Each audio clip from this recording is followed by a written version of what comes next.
Hello friends, IAS UPSC 2017 और state level के PSC और पीसीएस एग्जाम्स के लिए ये हमारा ऑथेंटिक एडिटोरियल्स और करंट अफेयर्स का वीडियो सीरीज है, जिसमें हम इस समय 1 अगस्त 2016 के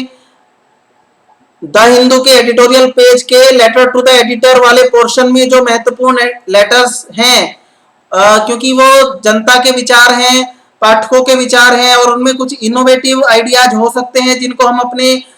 एस्से में या फिर अपने इंटरव्यू के समय या मेंस में जो आंसर लिखते समय कई बार क्वेश्चन में आता है, अपने सुझाव दीजिए, तो उस समय हम इन लेटर्स टू द एडिटर्स का यूज कर सकते हैं। ये भी टाउन प्लानिंग और नगरीकरण जो अर्बनाइजेशन है उसके टॉपिक पर हमारा एक अच्छा लेटर है जिसको हम इस वीडियो में डिस्कस करने जा रहे हैं। आइए पढ़ते हैं। Why cannot there be a system developed for rainwater to drain into water bodies and rivers without affecting houses and roads? The way roads are laid in a haphazard manner these days results in them acting as check dams. For the guidance of all concerned, watermark pillars must be erected in all cities or towns, as flooding can no longer be ignored.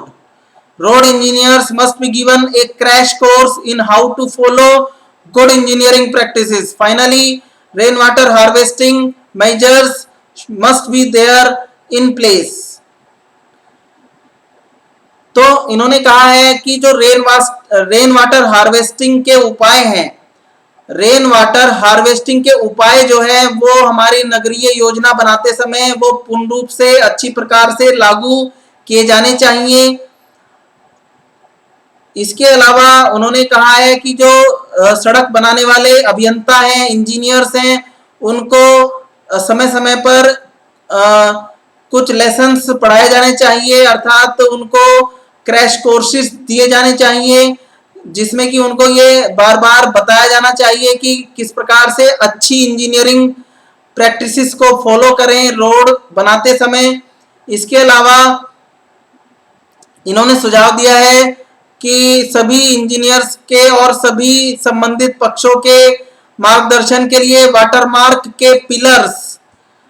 खड़े किए जाने चाहिए सभी नगरों में, सभी कस्बों में, जिससे कि फ्लडिंग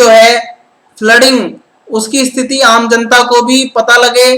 ठीक है, तो यानी कि सभी नगरों में वाटरमार्क पिलर्स जो हमें ये बताएं कि किसी नदी या किसी क्षेत्र में पानी का खतरे का निशान किस मार्क से ऊपर विद्यमान होता है। ठीक है, तो ये आम जनता को भी दर्शाने के लिए नगरीय क्षेत्रों में वाटरमार्क पिलर्स बनाए जाने चाहिए जिन पर कि खतरे का निशान मेंशन हो और बाढ़ की स्थिति में आम नागरिक भी ये पता लगा सके कि नदी का जल जो है ऊपर की तरफ चढ़ने की दिशा में अग्रसर है या नीचे की तरफ उतरने की दिशा में अग्रसर है। ठीक है, तो यानी कि नदी के पानी की टेंडेंसी बाढ़ की स्थिति में ऊपर की ओर बढ़ने की है या उसकी टेंडेंसी उतरने की है, ये आम जनता को भी पता लगना चाहिए। इसके अलावा उन्होंने कहा कि जो सड़कें बनाई जा रही हैं उनका अस्त व्यस्त प्रकार से बनाया जाना, वो चेक डैम की तरह व्यवहार कर रही हैं हमारी सड़कें, क्योंकि वो अस्त व्यस्त बिना योजना के बनाई जाती हैं। इसके अलावा उन्होंने कहा है, पाठक ने ये सुझाव दिया है कि क्यों ना हमारे सड़कें और हमारी जो नाली व्यवस्था है, जो ड्रेनेज सिस्टम है, उसको इस प्रकार से बनाया जाए कि जो एक्स्ट्रा वाटर है वो बजाय सड़क पर फैल जाने के और उसमें रुकावटें पैदा हो जाने के वो सीधे इतना व्यवस्थित तरीके से और सुविधापूर्ण तरीके से सीधे जो है वाटर बॉडीज अर्थात नहरों या जलाशयों या फिर सीधे नदियों में क्यों नहीं जाता। जो पानी जमा होकर के सड़क पर फैल जाता है वो उसकी व्यवस्था इस प्रकार से पारदर्शिता पूर्ण तरीके से और सुविधाजनक तरीके से होनी चाहिए कि वो सीधे